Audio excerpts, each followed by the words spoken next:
Good evening, everyone. I just want to acknowledge all the candidates for being here.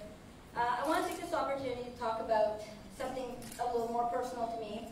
So climate change is just not a local reality. It's affecting the world as we speak. 1/3 of Pakistan right now, where my ancestors are from, is underwater. Not just because of their own actions, but because of the world's actions. A world where one part pollutes and the other part suffers the consequences.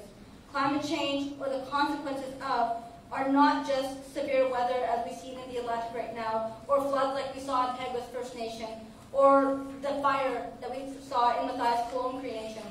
What we sometimes forget is when we are talking about reducing GHG emissions by 2015, which I agree with, or achieving zero emissions, when we talk about electric vehicles without talking about or considering the consequences on human life when we are moving to that, it alarms me because we're missing a major aspect of that movement. We know we have to do it, but we have to consider the human consequences in those actions.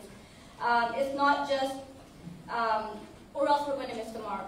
Food shortages, climate migration, global conflicts are all exacerbated by climate change and our inaction, and the ones who will suffer will always be the most vulnerable.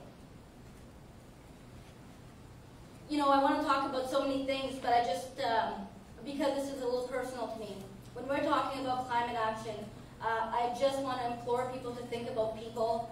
There are homes flooded. There are people who will never have their lives back. There are families who have washed away because of the climate crisis in this world, the most vulnerable people in this world. And if we could just start this conversation from that point, I assure you, it would be much better for all of us. It would be much better for all of us. I thank you for your time. Thank you.